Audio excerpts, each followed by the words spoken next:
Bukas ang deadline ng Kamara kay Vice President Sara Duterte para tumugon sa mga aligasyon sa impeachment cases laban sa kanya na pareho idineklarang sufficient in substance.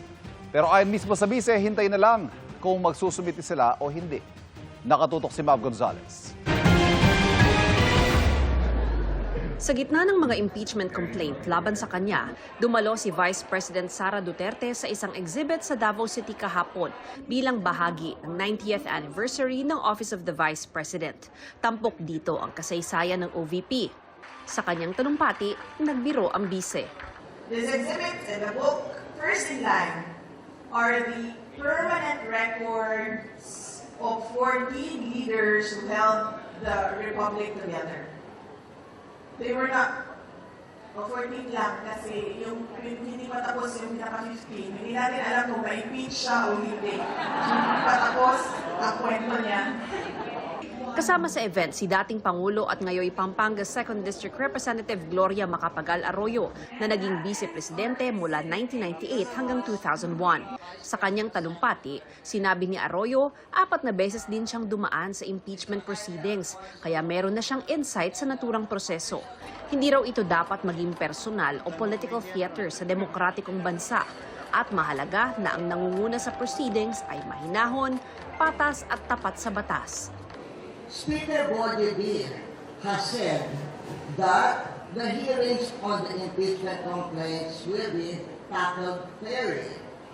The eyes of the Filipino nation are upon us in Congress.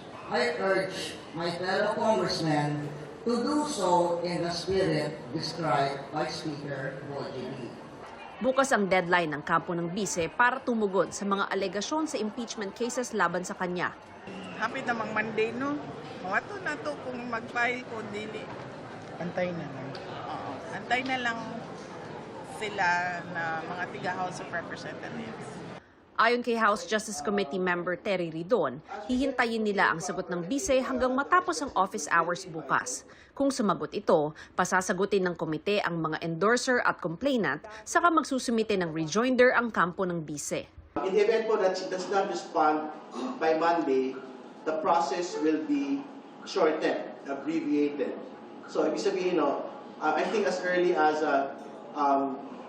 the final weeks of this month, pwede po nga mag-proceed na po to a determination of sufficiency in grounds, and we can proceed to yung hearing properly.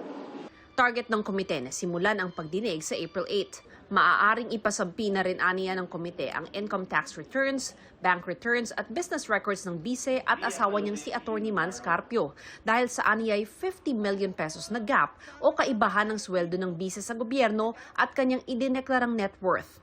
The proceedings in the impeachment will in fact provide the opportunity to the Vice President to actually explain that particular 50 million gap. Sinusubukan pa namin kunin ang panig ng bise at ni Carpio kaugnay rito pero wala pa silang tugon sa ngayon. Dagdag ni Ridon, pinag-aaralan din kung i-reject ang entry of appearance ni na Atty. Michael Poa at Atty. Reynold Monsayak bilang mga abogado ng bise dahil sa posible aniyang conflict of interest. Ngayon ko lang narinig na yung respondent ay hindi pinapayagan kung sino ang kanyang lawyers. Ngayon lang ako nakarinig ng circumstance na hindi pinapayagan ang respondent kung sino ang pinipili niya na lawyer. So, antayin na lang natin kung ano mangyayari. Para sa GMA Integrated News, Mav Gonzalez, nakatutok, 24 oras. Sa pagtakbo niyang Pangulo sa eleksyon 2028, sinabi ni Vice President Sara Duterte na may inalok na raw siya maging running mate. Pero hindi niya muna ito pinangalanan. Natin siya guluhin. Huwag na natin siya pangalanan kasi baka atakihin siya, sisirain yung pangalan niya. So, pabayaan natin siya magdesisyon. Ayon sa Vice Presidente, noong nakaraang taon pa niya kinausap ang napipisil niyang katandem. Pero hindi pa raw ito nagbibigay ng desisyon.